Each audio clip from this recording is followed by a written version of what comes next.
සල්ලි සම්පූර්ණ වුණාට පස්සේ වෙන ප්‍රශ්න එනවා. එහෙම ප්‍රශ්න ඉවර වෙන්නේ නැහැ. අවුරුදු 10කින් ෆයිනෑන්ෂල් ස්ථායි වෙන එක. ෆයිනෑන්ෂල් ස්ථායි වෙන එක. ෆයිනෑන්ෂල් ස්ථායි වෙන්න පුළුවන්ද? 10 මාරම කට්ටක් කාලා හැබැයි. කට්ටක් මොන කට්ටක්? ඒ ඔයාට හිතෙන්නේ මේ සල්ලි තිබ්බම ඔක්කොම හරි කියලා සල්ලි ඕනේ සල්ලි ඕනේ නැහැ කියලා කියන්නේ නැම. සල්ලි ඕනේ සල්ලි තිබ්බම ඔක්කොම හරි කියලා වාට හිතෙන්නේ වාට මේ වෙලාවේ එහෙම සල්ලි අඩුපාඩු නිසා ඇතිවන ප්‍රශ්න ඇති. සල්ලි සම්පූර්ණ වුණාට පස්සේ වෙන ප්‍රශ්න එනවා. එහෙම ප්‍රශ්න ඉවර වෙන්නේ නැහැ. ෆයිනෑන්ෂල් ස්ථායි වෙනවා කියන එක තීරණය වෙන්නේ මේ ඒක ඔයාගේ මයින්ඩ්සෙට් එක. ඒ කියන්නේ එහෙම මහා ලොකු ආදායම් නැතුව සාමාන්‍ය ආදායම් නැතුවත් ෆයිනෑන්ෂල් ස්ටැබිලිටි එකක් තියෙන උන් ඉන්නවා. ඒතර ඔයාගේ වියදම් ප්‍රමාණය කොච්චරද? දැන් ඔයා හිතනවා සල්ලි හම්බ කරන තරමට වැඩේ හරියනවා කියලා. එහෙම වෙන්නේ නැහැ. දැන් ඔයා හිතන්න ඔයා රත්නපුරේ ලොකුම සල්ලිකාරයා වෙනවා.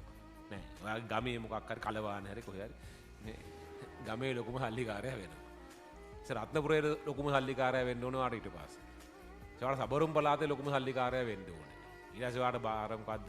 තමන්දේ දේවාලේ බස්නායක නිලම වෙන්න ඕනේ. අනම්මනම් එහෙම ඒවත් වෙනවා. ඊට පස්සේ ලංකාවේ ලොකුම සල්ලිකාරයා වෙන්න ඕනේ. ඊට දකුණු ආසියාවේ ලොකුම සල්ලිකාරයා වෙන්න ඕනේ. ඕක ඉවර වෙන්නේ නැහැ. ඒ හැම එකක්ම එහෙම තමයි. ෆයිනෑන්ෂල් ස්ටැබිලිටි කියන්නේ ඒක නෙවෙයි. ෆයිනෑන්ෂල් ස්ටැබිලිටි කියලා කියන්නේ ඔයාට එහෙම දැන් අද වැඩ කරේ නැත්තම් හෙට කන්න නැහැ. ඒක ස්ටේබල් නෑනේ. මේ සතියේ වැඩ කරේ නැත්තම් ලබන සතියේ කන්න වෙන්නේ නැහැ. මේ මාසේ මහන්සි වුණ නැත්තම් ලබන මාසේ ජීවත් වෙන්න වෙන්නේ නැහැ. ඒ කියන්නේ ෆයිනෑන්ෂල් ස්ටේබල් නෑ. ඔයාට වැඩ නොකර ඉන්න පුළුවන්. ඕනනම් අද ජොබ් එකට යන්න නැතුව ගෙදර ඉන්න පුළුවන්. නැත්නම් අද මොකක් හරි වාගේ වෘත්තියට යන්න නැතුව ඉන්න පුළුවන්. ඔයාට මේ තියෙන වැඩ ඔක්කොම නවත්තලා දාලා ඉවරලා හති දෙකක් විතර ට්‍රිප් එකක් ගිහිල්ලා එන්න පුළුවන්. ඒත් ඔයාගේ ආදායම් මාර්ගවලට මූත් වෙන්නේ නැහැ. අන්න ඒක තමයි ෆයිනෑන්ෂල් ස්ටේබල් කියලා කියන්නේ.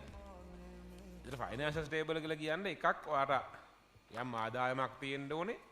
දෙවෙනි එක තමයි ඔයාගේ වියදමුත් මැනේජ් කරගන්න පුළුවන් වෙන්න.